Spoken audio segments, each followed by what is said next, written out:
with me. My name is Miss Lizzie. I don't ever smoke the dizzy, but we can always share some disease. It's just a cup in time. This song doesn't have to rhyme. Life's all of us, not every moment we can be feeling fine.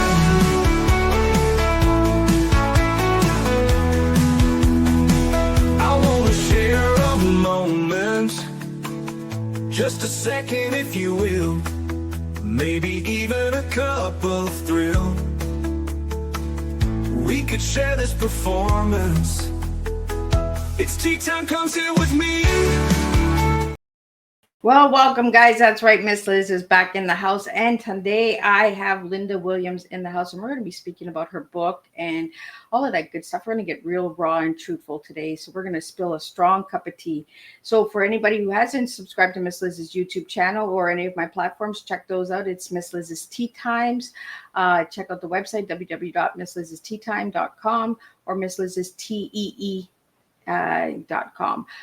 We just changed the letter from the letter A to the letter E. It's still T in German. So that I got my Oma coming with me all the time with these cups of tea. But we're not serving beverages. We're serving real life stories and authors and community events and services and programs and all that incredible stuff on Tea Time. So you never know what's coming for Tea Time. So, but before we get started, we're going to do the good old disclaimer, and then we're going to do a little intro on Lynda Williams, and then we're going to spill some tea today with you all. So, Miss Liz's Tea Time is a global platform dedicated to sharing real life stories, diverse perspectives, and meaningful conversations that inspire awareness, healing, and connection. I'm Miss Liz is going live using StreamYard. Before leaving a comment, please, during the live broadcast, please grant StreamYard permission to display your name at StreamYard.com. Please be advised that all the content brought forward during any Tea Time show is presented in good faith and health. However, discussions may include opinions, beliefs, and perspectives that do not necessarily represent the views of Miss Liz or the Tea Time platform. Information shared by guests is based on their own experience and perceived to be accurate at the giving time of airing. All guest viewers and participants are responsible for using their own judgment when considering any action or decision that may relate to the discussions. Some episodes may cover sensitive topics, including but not limited to trauma, abuse, grief, mental health, and other emotional triggering subjects. Listeners and viewers' discretion is strongly advised. Tea Time with Miss Liz is an open discussion forum designed to offer insight, inspire awareness, and create connection. It is not a substitute for professional, medical, legal, or therapeutical advice. If you require professional support, please seek assistance from qualified professionals or trusted resources in your area. If you have questions regarding this disclaimer or the content of the discussions, you are welcome to contact me at my email at bookingmissliz@gmail.com or visit my link tree at Miss Liz's Tea Time. By choosing to participate in, comment on, or view these live shows, you acknowledge and accept this disclaimer. Your participation is entirely voluntarily. Miss Liz welcomes you to join the conversation with an open heart, and if at any time you feel this platform is not right for you, I respect those wishes and decision and welcome you back whenever you are ready. Tea Time with Miss Liz, serving truth and awareness, one cup of tea at a time. Again, this platform is to bring awareness and to have good open conversations with all of my guests. Now, today I want to introduce Lynda Williams, a voice of grit, grace, and unshakable truth. This afternoon, I welcome a woman whose life story is as raw as it is inspiring. Lynda Williams has walked through the fire, faced the storms, and emerged with a voice that speaks to the resilience of the human spirit. Her journey is not one dressed in perfection, but one marked by courage. The courage to stand in her truth, to share the beauty and the hell of it, and to transform pain into purpose. An author, advocate, and unapologetic truth teller, Lynda uses her lived experience to ignite conversations many shy away from. She has become a guiding light for those navigating their own trials, proving that it's possible to carry both grit and grace in the same breath. Through her writing, speaking, and advocacy, she challenges, uplifts, and invites others to see that even in life's hardest chapters, there is power, growth, and a story worth telling. It is my honor to bring to the table for Tea Time with Miss Liz, Lynda Williams. So let me get her in here and let's put some tea together. Welcome, Hello. Linda. Thank you. How are you doing? I am good. And yourself? Very well, thank you. So, Linda, what did I miss out on that intro? Let's share a little bit with the guests, the viewers that are out there, a little bit more about yourself. Okay, well, I became a mental health advocate because I've lived with bipolar disorder since I was a teenager. So, over 20 years experience being mentally ill. And that really informed the short stories I wanted to write. I survived not one, but two abusive relationships in my 20s. And I guess it just made me want to push back on the expectations we place on women. So many of the stories were inspired by the idea of women saying, no, to heck with that. I'm not going to make myself small to accommodate you. I like that. And you know what I like about your intro and when I got sent, when Mickey sent you, was the truth speaker. Because I'm big on truth speaking, right? We don't speak the truth because people are scared to speak it, scared of the judgment, scared of the shame. Uh, so, do you want to share a little bit about truth speaking, and that, and how you feel about it? You know, I came to it in a bit of a backwards way. So the first time I was hospitalized for illness, I was 15 years old. Grew up in a very small town, and it was over the summer. I came back to school in the fall, and a classmate sat down next to me and said, "So I heard you were in the hospital over the summer." And at that moment, I had to decide how I wanted to manage this. If I wanted to tell a lie, if I wanted to keep it a secret and let people whisper about me, or if I was going to do some PR and get ahead of the story. And I chose the latter. And that meant that from a very young age, I was living openly with a mental illness. I, and that's one thing that I speak about as well, Linda, is the openness of mental illness, right? Don't let it define us, but get the knowledge out there, get people to understand that yes, we live with this, but that's not who we are, right? Exactly. Yes. Yeah. I wanted to humanize it. So tell us a little bit about your books. Okay, so it was 15 years in the making. The oldest story actually goes back to 2008. And I came to short stories in also a roundabout way. I started out writing poetry and nonfiction. And then I read this lovely book by Pam Houston called Cowboys Are My Weakness. And I decided that, you know what, maybe short stories would be my thing. So I worked very hard at getting published from about 2008 to 2012, and I didn't have much success. So I actually shelved fiction writing for several years in my 30s, and then the pandemic happened. And I saw people posting on social media how they'd taken the time to write books and even how some of these books were getting published. And it made me jealous in the best way possible. I decided, yes, you know what? I'm going to do this too. I've wanted to do this for so long. So I signed up for the mentorship program at Humber Polytechnic. And that's where this book was born. So, Linda, before you were diagnosed with bipolar, did writing save you from understanding some of the, uh, the effects of the bipolar, like the ups, the downs, the mood swings, the Uh, did you get into writing before you were diagnosed or after you were diagnosed? Before. And I think one of the most important signs for me that my mental health was out of control was that I got to a point where I couldn't write anymore.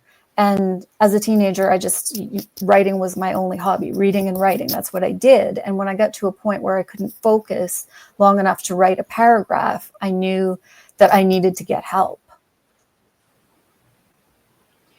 So, Linda, for the viewers that don't know what bipolar is, could you share a little bit about it? Sure. So it's a mood disorder, and there are two types. There's type 1 bipolar and type 2. I'm type 2. Type 1 features manic and depressive episodes, and type 2 features hypomanic and depressive episodes. So the difference between manic and hypomanic, manic episodes can be accompanied by psychosis. You might hear voices, have illusions of grandeur, whereas hypomanic episodes are a lighter version. You might have less need for sleep, become fidgety, have more energy, be taking on multiple projects at once. You might be talking faster. You might come across as more witty or charming than your typical self. So the problem with hypomanic episodes is we don't go to our doctor because we're feeling better than usual. So that means that they often don't go flagged, and we don't realize that something's off until we find ourselves in the middle of a very deep depression.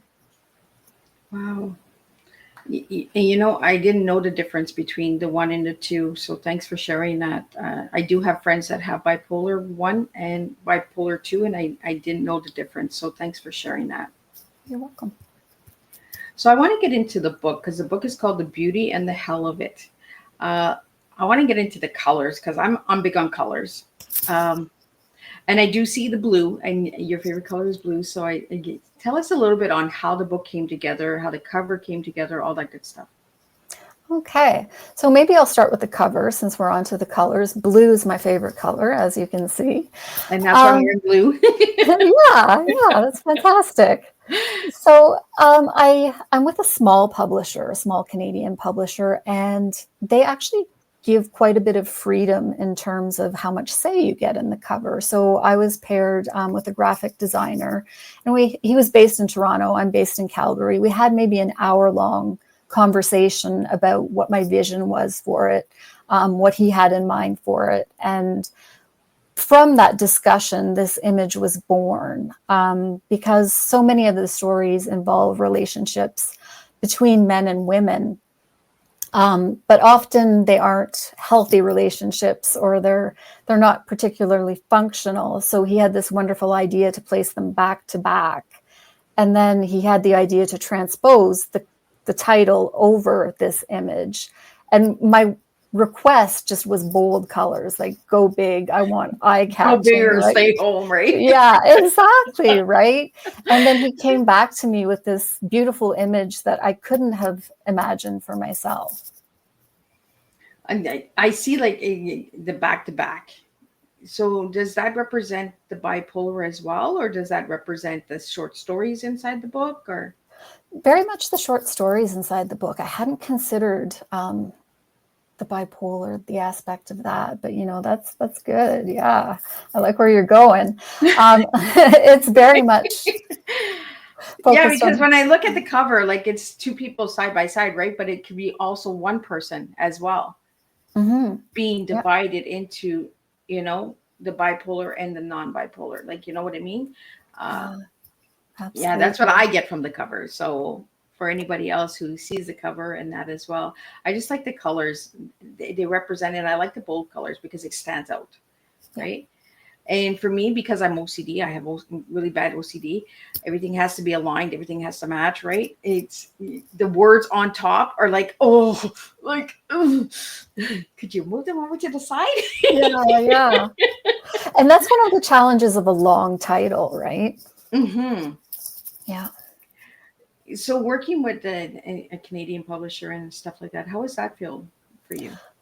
It's exciting to be publishing this side of the border because I did submit the manuscript in the States as well as to Canadian small publishers. So I was just really excited that someone picked it up here because it's Canadian stories. It's not super regional or anything. I wanted to keep a universal aspect so that people could relate no matter where they were reading. But I also put in some Easter eggs for people who are local to Calgary or maybe know the Eastern townships where I grew up, that sort of thing, right? Oh, I like it. She's got Easter eggs and I got rabbit holes. You just never know where you're going to go with tea time. And I like that you left little Easter eggs because it really makes people in that area, right? And sometimes you're in an area for so long and you don't even know about these little precious Easter eggs around, right? So it gives you a reason to go out and check, like, where is this? Like, Yeah. So do you want to share a little bit about the stories that are inside? Just no, we're not giving the book away, but maybe just little tidbits. Absolutely. So grief, loss, trauma, mental illness are the overarching themes. If I look at the table of contents, we have stories that deal with abortion. We have a couple who are reunited at a christening for a friend's daughter, and they have to kind of relive the sad end of their relationship and that. We have another pair who are brother and sister-in-law formerly, and they're taking a road trip to scatter the ashes of this woman's ex-husband, who is an ex-military man. So that's another challenging story. And before you get too down about all of this, please know that I use a lot of dark humor. So it's not all Debbie Downer. There's levity there too. There's another interesting story about a woman who can't stop dreaming about a former classmate. Oh. Yeah, she's just having these dreams, and then she finds out that he's actually in a coma. And she has this sort of secret family connection to him, and the story explores that and what becomes of the connection and these dreams. We have Blind Date, which is actually based on a hashtag tweet from Jimmy Fallon. He used to do those. I think the hashtag was Worst Blind Date. And this gentleman wrote in that he had a blind date with a woman who sat down, ate her meal in utter silence, got up and left. And then I heard about that one. Yes, another woman comes along and she is actually the blind date. And I was like, how does this happen, right? So one lady got a free meal. Exactly. So I was like, who does this, right? I want to write about a woman who does that kind of thing. So that's gutsy right there. Yeah, absolutely. So, I mean, that's a sample of some of the stories, right?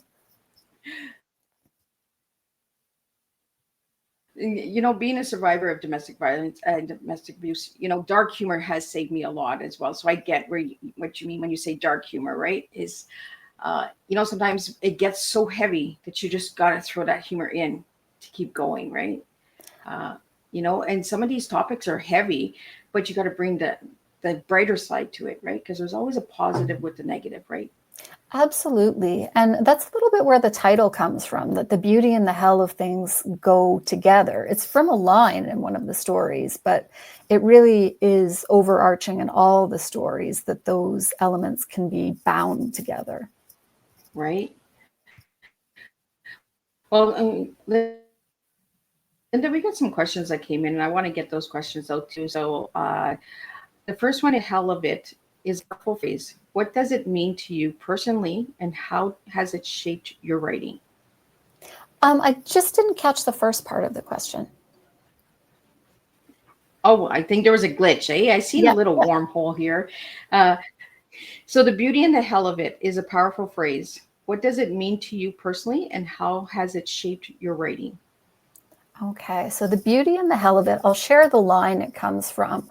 It's about marriage. And this, the one story that's written from the perspective of a man, he has a moment where he realizes that you don't just choose your partner the once when you say your vows. You have to choose them over and over again every day. And he says that's the beauty and the hell of marriage. Now, for me, the meaning of the beauty and the hell is that the worst and the best of things often go together. You can't have one without the other. So get used to it And in terms of how it shaped my writing, I think of crappy first drafts. If you want that beautiful gem at the end of everything, you have to be willing to write that crappy first draft. You just brought up a good topic, right? Those rough drafts, right? We don't just put words on paper and put it in and publish. It's those drafts, and they get edited and edited and edited. And sometimes the way we write those crappy drafts are not the way the book comes out at all. Absolutely. I think feedback from trusted peers is so important. Often I get to a point with a story where I'm working with it. I've taken it as far as I can go. I've reached sort of a ceiling. And then I show it to another writer friend, and they're like, I wondered about this, or I struggled with that. And it opens up possibilities that I didn't see for my own work. Absolutely. And we need that feedback. Because if we don't get the feedback, then we just put a book out and we're like, oh, well, everybody's going to like it. Yeah. And then we get a bad review and we're like, oh, no, they don't. Yeah. The next question that came in for you was, your stories often balance grits and grace. How do you decide how much raw truth to reveal in your work? Vulnerability is actually a bit of a challenge for me. The dark humor comes more easily. So often what happens is in earlier drafts, I will have my characters being quite sarcastic or snarky, and then I go through and I have to dial it back. I have to push them to be more vulnerable. And I think that's something I struggle with myself. It's easier to use humor as an armor, right? And being vulnerable is something that I layer in as I edit. So, Lynda, when you're writing, because of your bipolar, does it sometimes take you off character? Now, what do you mean by off character? Like, does it create an episode? Does it, like the a split? mood shift? Yeah.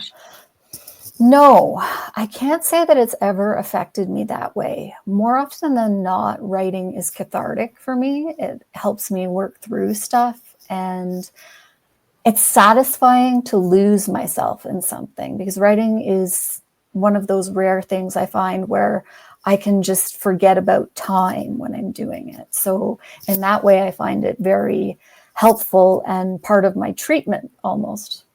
So it's almost like a time travel, right? Yeah. I like it. See, it's the T. It's the past, the present, and the future. I tell you guys, everybody, we all are time travelers. The next question I have for you, Lynda, is, in your experience, what role does fiction play in helping people process real life struggles? Okay. For me, I think it's everything, because if I find something I can't write about, I search for wherever I can read about it. Being able to experience something from the perspective of someone else can put some distance between me and something I'm struggling with. So to read somebody else's account of how they work through, or even if it's a fictional character's account, right, of how they work through an abusive relationship, can give me something that's healing. And I do think fiction often gets closer to the truth than nonfiction, than reality. I don't know what it is about it. It's one of those things I try not to analyze. I consider it the magic of fiction. Yeah, writing is a real lifesaver, especially for people that go through a lot of trauma and mental illness and stuff like that. It's a way of expression. You mentioned earlier about poetry. Let's talk about poetry a little bit. Like, what kind of poetry do you enjoy writing and reading? Okay, so I started out with poetry pretty young, and I really left it behind in my 20s. But my favorite poet when I was young was Emily Dickinson. Oh. And I loved her work, but I also loved the idea of her being this reclusive woman who actually only published 8 poems in her lifetime and then blew up and became famous, right? That just was so fascinating to me. Yeah. Yeah. So when you're writing poetry, because there's different types of poetry, you know, Mhm. people say, well, I'm a poet, but there's so many different categories and genres of poetry, as just like writing, right? Different stories and genres as well. So what genre do you write in when you're writing poetry? I wrote free verse. And I kind of wish I had played more with form, because one of the beautiful things about poetry is the different forms. You know, if you're thinking about sonnets or haiku, they actually have quite a defined set of rules. And working within a form like that, actually, I think it really makes you a better writer. It's a challenge, and it's one of the reasons I shied away from it. I just thought, oh, I have to rhyme. I have to rhyme. That's what a lot of people told me. Miss Liz, your poetry doesn't even rhyme, and I'm like, you know what? Tic tac, give a dog a bone. I don't do that kind of poetry. Exactly. It does not have to, right? I'm not a nursery rhyme writer. Like, you know, like there's no rhyme in it. It's just like the beginning of the intro that my son wrote the intro for Tea Time, and he said like this song doesn't need to rhyme, right? You know, uh, but there's so many people that they only know of one type of poetry. So when you write off that side of poetry that they're aware of, they think it's not poetry. Yes. Yeah. So it's like, where did they go with this? How did they do this? That's not poem. That's writing. That's an essay. That's a thesis. That's, you know, thing. Yeah. So I'm glad that we're talking about the different styles of poetry as well. For anybody that does write poetry, I'd love to hear your comments on that as well, and let me know what kind of poetry actually resonates with all of you guys out there. Um, Lynda, I'm really enjoying this conversation. Like you're Me you're too. you're the type of person that I could sit and talk with all day. Like Same. the next question we have here is: you've written across genres from science fiction to literacy, short stories. How does your creative process shift between worlds? Okay, so I think we might have overlapped a little with the other Linda Williams there, because I haven't written science fiction. Oh, Um, okay. See, that's but what I mean. We talked about this before we went live. There is another Lynda Williams out there who has the same exact name, guys. So maybe that question was a little bit for the other Lynda Williams. yeah, but I can speak to it a bit in terms of writing nonfiction. And I started on poetry and then moved into short stories. And I'm very much a person, when I'm doing one type of writing, I tend to immerse myself in that. Like when I was writing this book, all I was reading was short stories. And that's all the only kind of writing I was doing. When I took a break from writing fiction, I actually kept one sort of hand in the pie, you would say, by writing blogs. So I still had a narrative voice, and it was just me being myself, mental health advocacy, chronic illness advocacy. And it gave me an outlet, because I need to write. You just mentioned blogs. Let's talk about Mm. blogs because a lot of people don't even know what a blog is. So Yeah. let's share a little bit about blogs so the viewers out there can know what that is as Yeah. well. So it's a short web article, right? Blogs do read differently from long form fiction. They're often people access them on their phones, so they tend to be broken up with more shorter paragraphs, more subheads, often information delivered through bullets and numbers, and it's just easily digestible information that you can access on the web. So my experience blogging was actually for BP Hope, which is bipolarhope.com. They also have a magazine by the Oh, same never. name, Hope and Harmony for Bipolar, BP Hope. And they have a magazine, you said? Yes, they do. I'm going to have to look them up. Yeah. I'm a nerd. I like to read and I like to learn more stuff. Like I'm learning a lot through this conversation as well. And that's what we need to do. We need to have these open conversations and ask those questions and get that information out there. So again, thanks for that. Um, you talked about being in two bad relationships. If you want to share a little bit about that, if not, it's fine. But do you want to share a little bit on how you overcame those? Sure. And I'll share a little how I stumbled in to both of them. There's an interesting pattern. I moved to Calgary when I was 19, and I came alone. I had one friend from high school who was living out here at the time. She said, "Come visit. If you like it, stay." So I did. But that left me quite isolated in terms of a support network, right? So I was an easy mark. I was vulnerable at the time. And this person recognized that and they took advantage of it. And I can say I was fortunate that it was a brief relationship, but it didn't end well. Getting out of it was hard just because it led to some stalking. And that can be a challenging thing to deal with too, because the police aren't really interested in doing a lot unless you have a restraining order. And that's not the easiest thing to come by if there hasn't already been an assault. So getting out of that was very much a question of finding new support. But my approach to leaving that was just, I want to forget about this. I want to pretend it never happened and just get on with my life.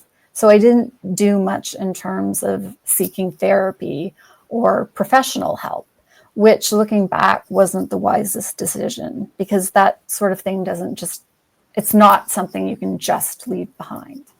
Yeah.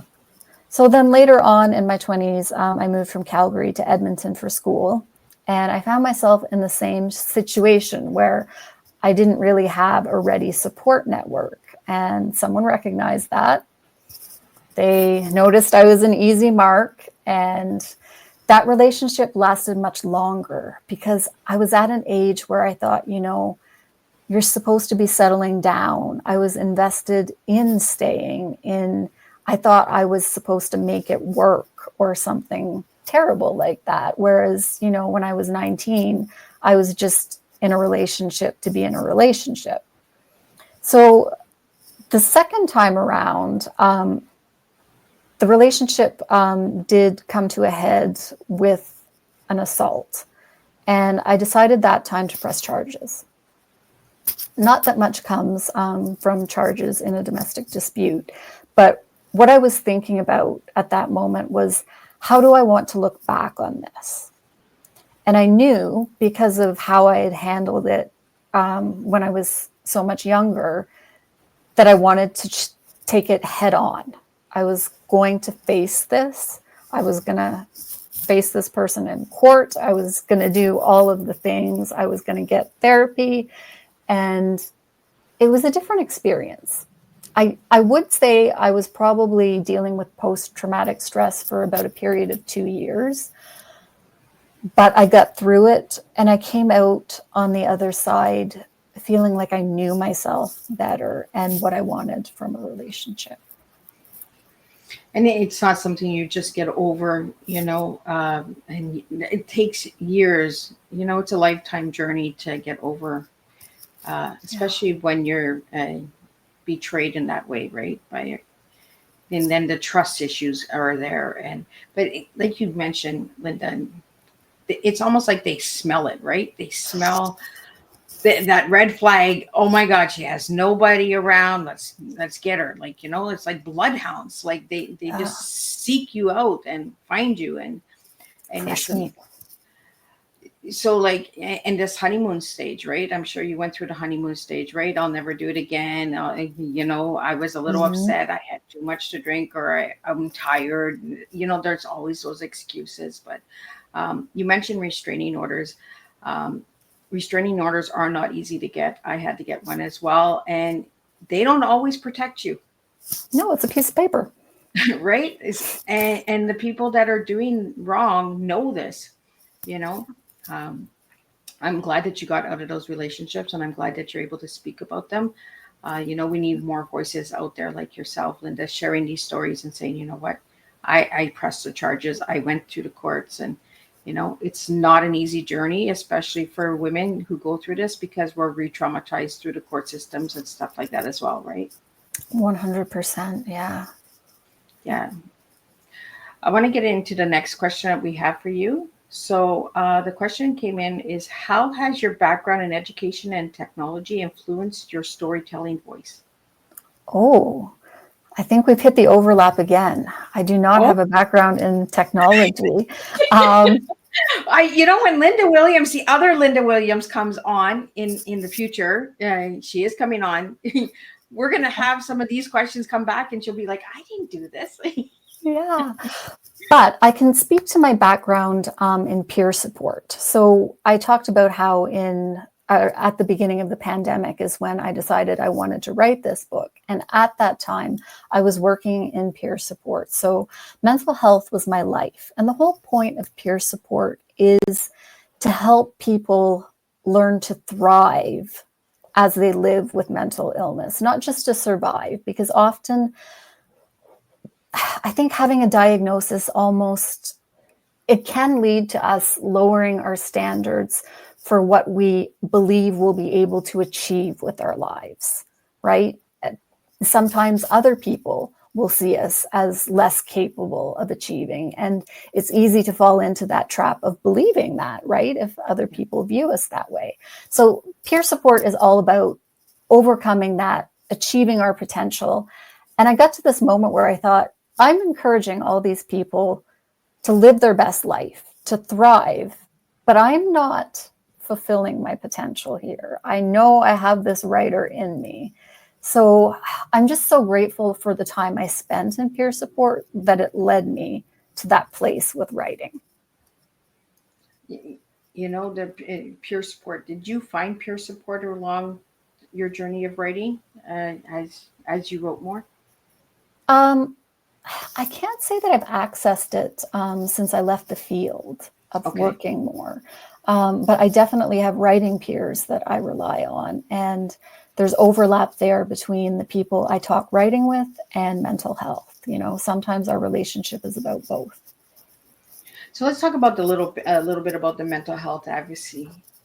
Do you speak in schools, universities, stuff like that? Or do you speak in the public for events? I don't speak at events. I very much use blogging as the platform for that. Okay. So it's all lived experience blogs. It's the stuff you don't get from professionals, right? Because you can be a professional and have so much expertise and experience and educational background. And that is incredibly valuable. It teaches you how to treat people with mental illness, but it's not the same as hearing from someone who has lived it, right?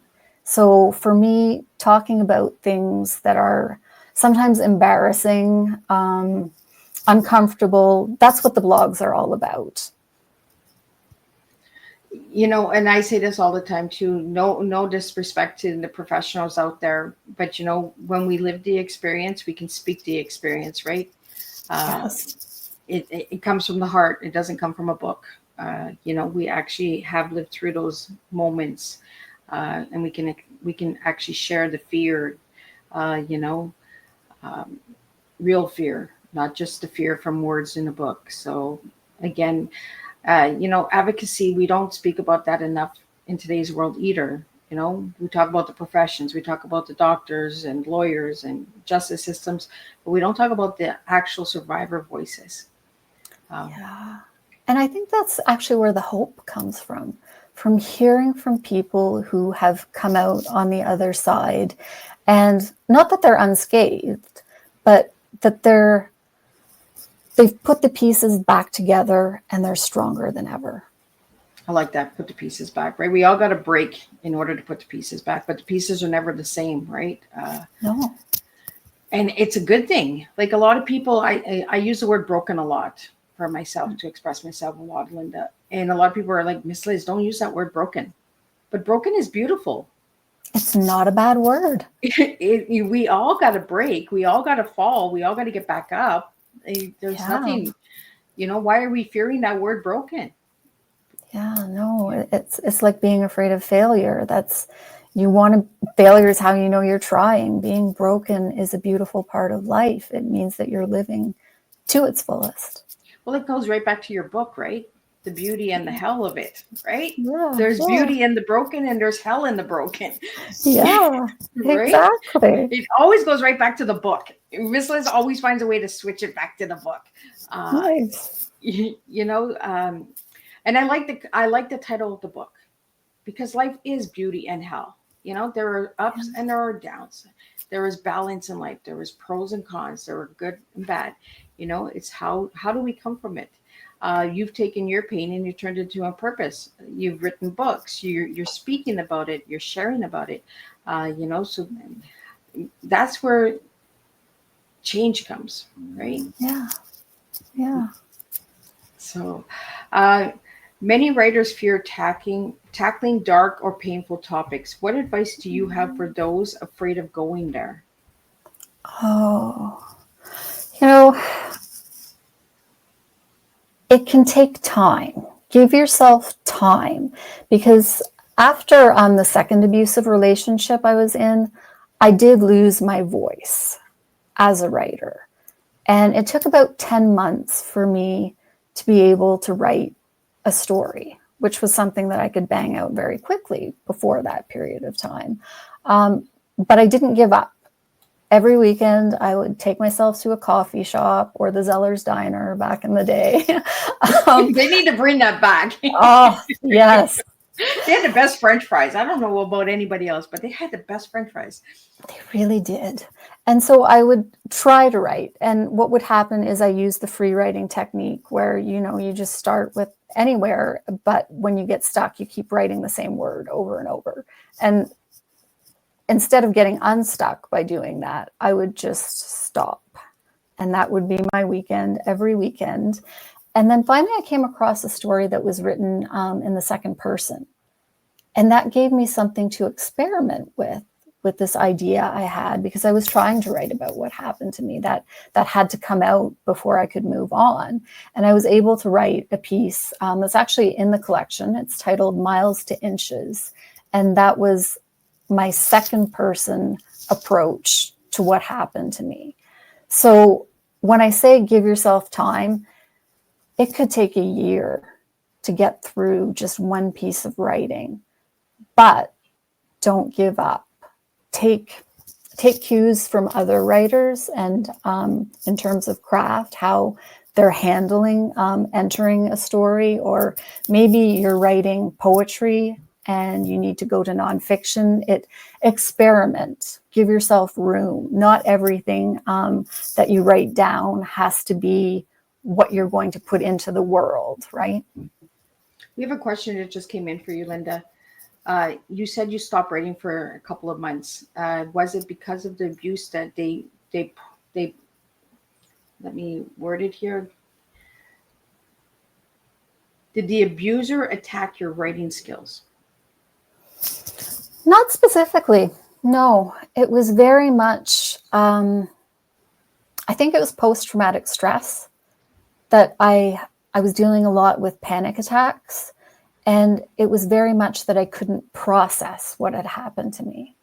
It was, just not being able to deal with being like physically in my body anymore because of the assault.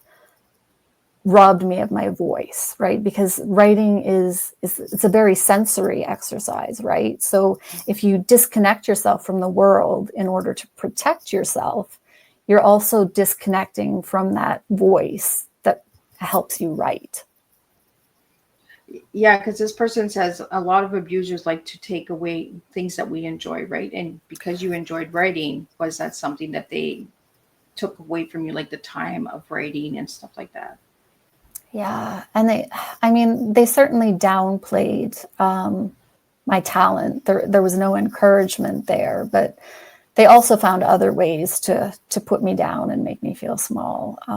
Yeah.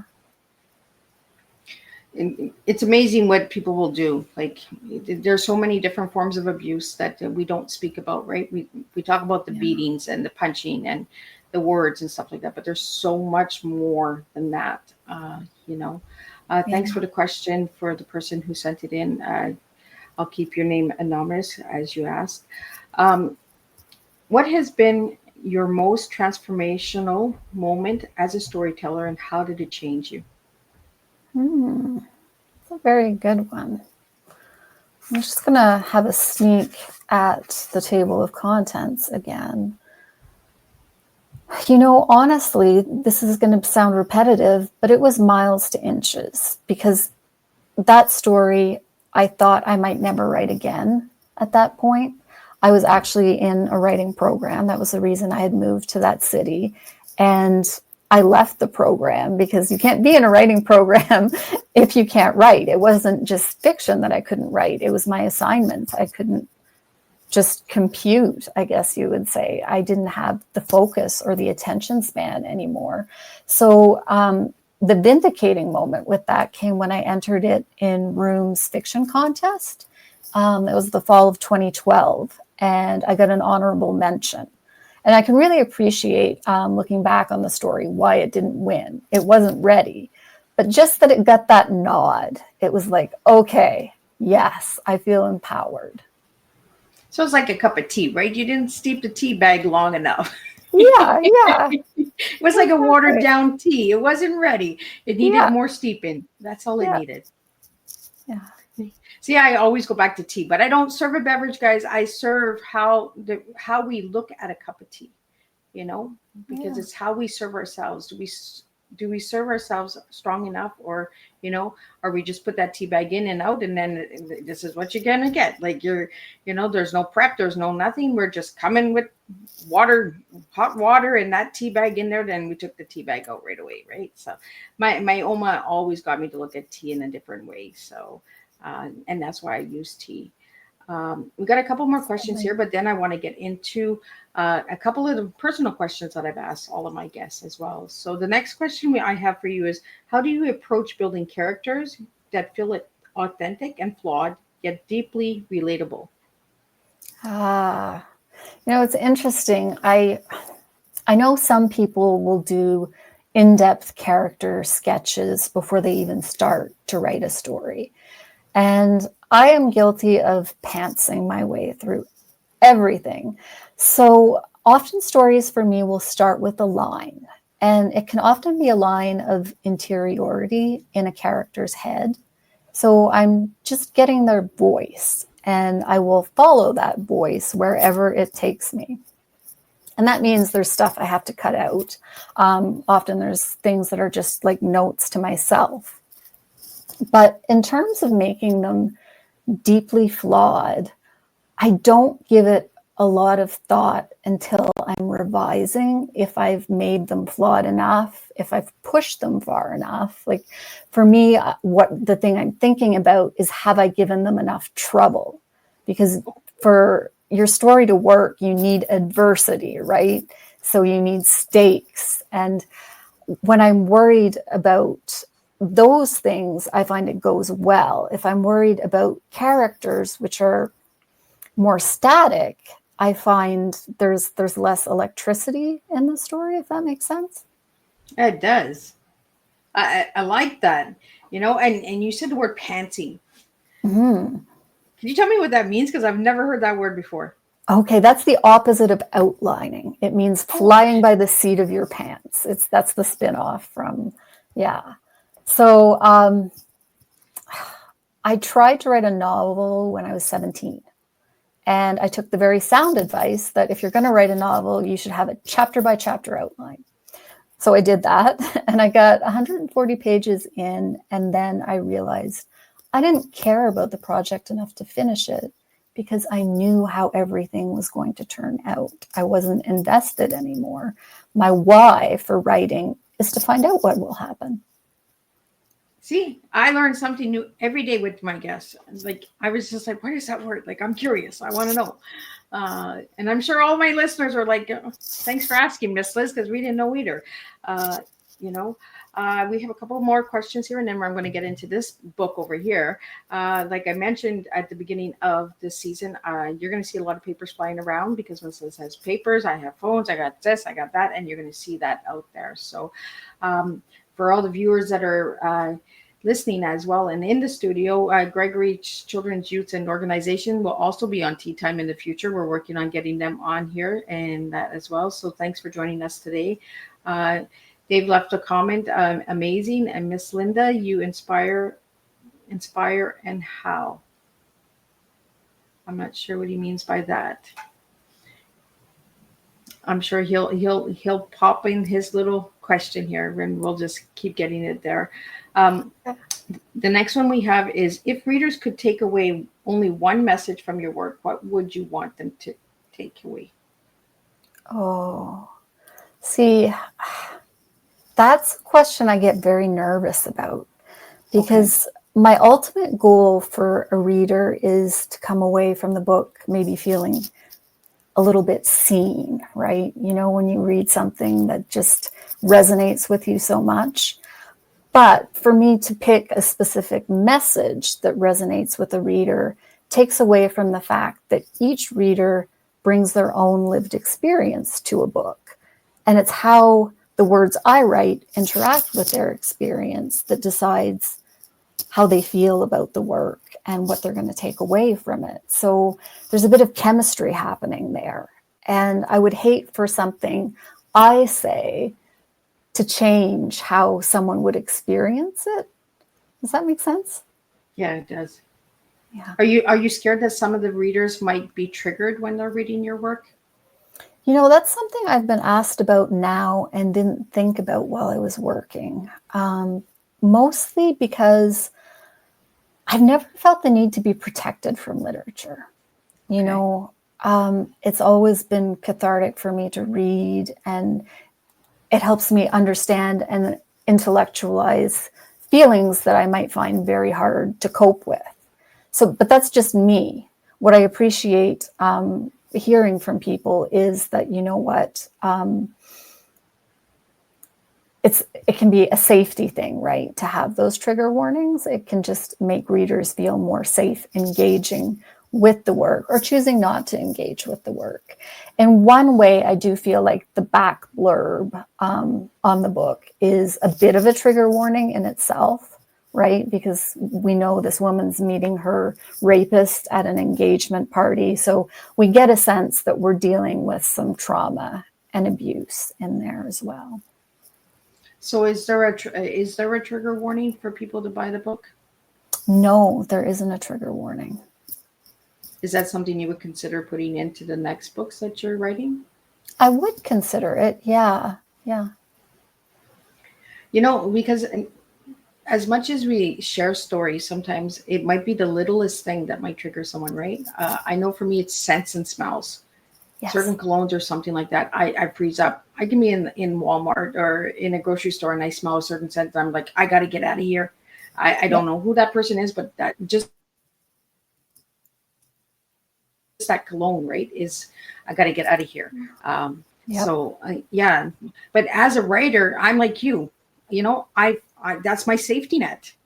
So when we're writing, you know, we're not in that mind frame of, oh, I got to watch how I write this. Oh, I got to watch how I say this, because that was our safety net, right? That was where we could express ourselves. Exactly.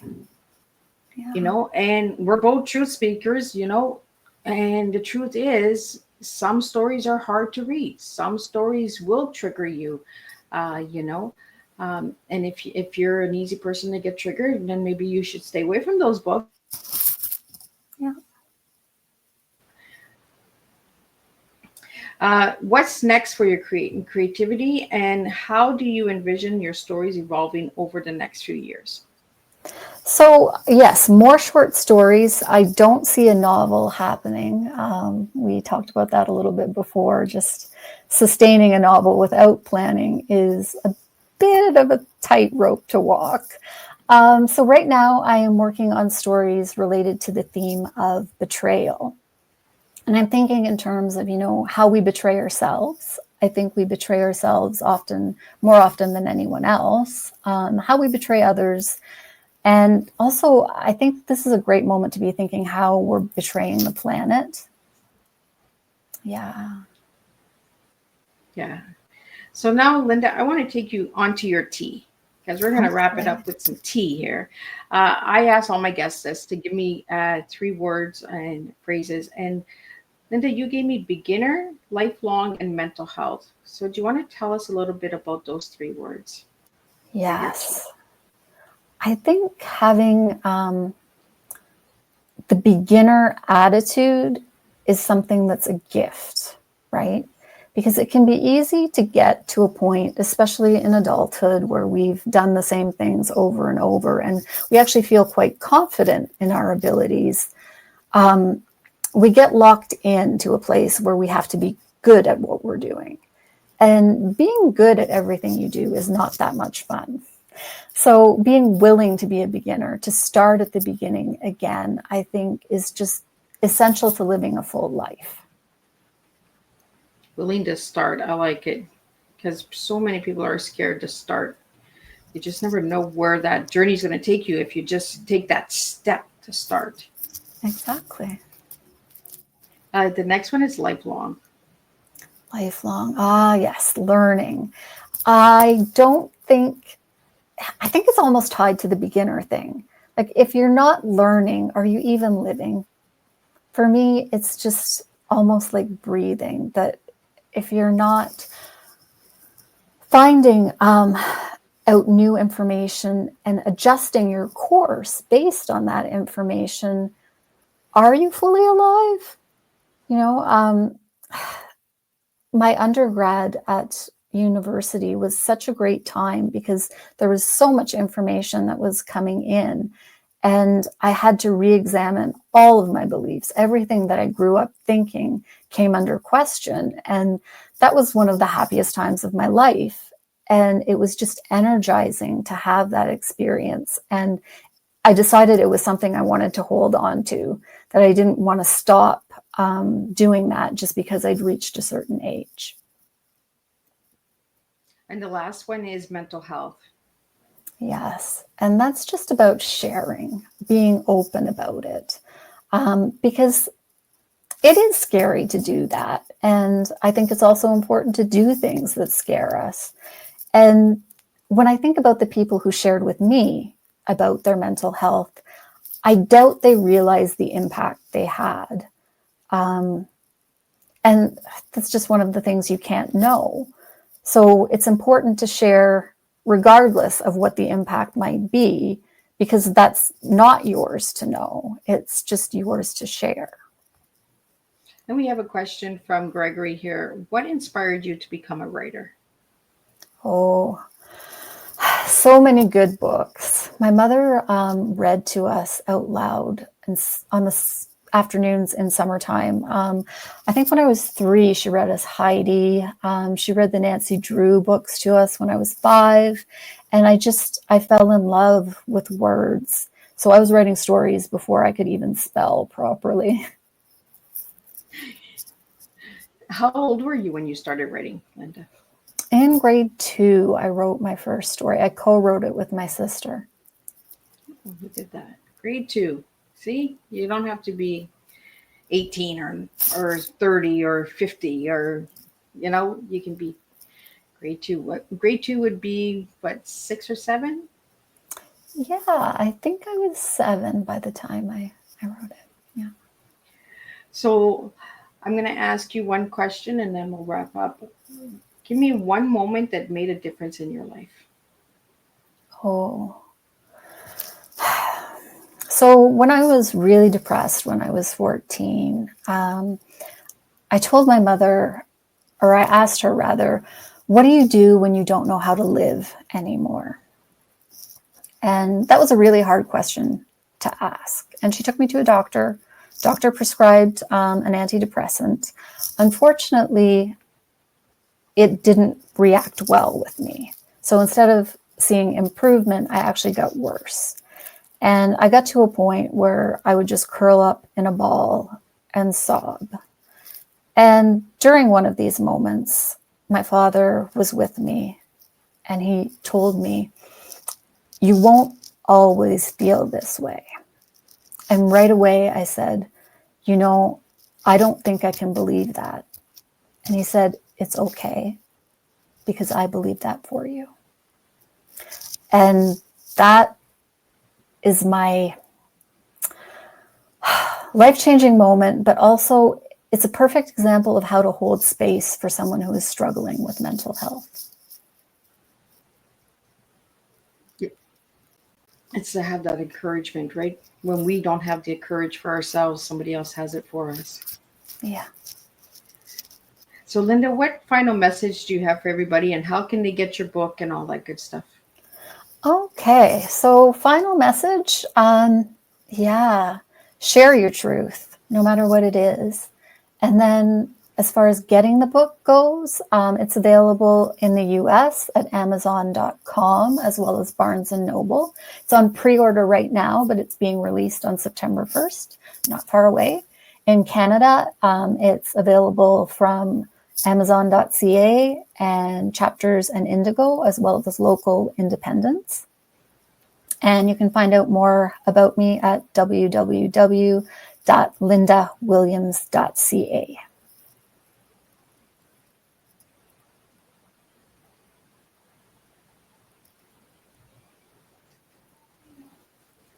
I'll just get you to say it again, Lynda, because we got a little wormhole there that is taking over. So just get the website out there one more time. Okay, it's www.lindawilliams.ca. Awesome. And thank you so much for joining me today in the studio and sharing your tea with all of us and your book and all that good stuff. As she said, September 1st is when the book is coming out. So go over, grab yourself a copy. And if you know it's going to resonate with somebody who's going through something or would like a book to encourage them to keep going strong and reading short stories, buy a book for a friend. Pay it forward. Buy a book for a worker or a sibling or a child. If it helps somebody, that's how we do it. We pay it forward by helping one another and by being a voice for each other. So thank you so much, Lynda, for joining me. We will be back tonight at 7 p.m. with Mark Morton, and he'll be talking about his book as well. And we're going to be taking you down some recipes and some hard life and some real hard truth. It's really strong tea at 7 p.m. So be sure to tune in for that. And then we'll be back next week and we'll do it all over again. Tuesday and Thursday, same thing. We're going to be spilling tea until the end of December. And then next year we'll be doing more tea. So that's just how it works. So thank you all for tuning in. Thank you to the listeners on Instagram, on LinkedIn, YouTube, Instagram, Facebook, all of those places. Thank you for tuning in. Thank you to Gregory for your questions and support in the studio. And we cannot do this together without you guys. So it's a teamwork effect. So with the TEE, we add an M and we have team spelled in a different way because Miss Liz likes to do it a little different. So thank you all, and I'll see you guys tonight at 7 p.m. with the second tea time of this Thursday.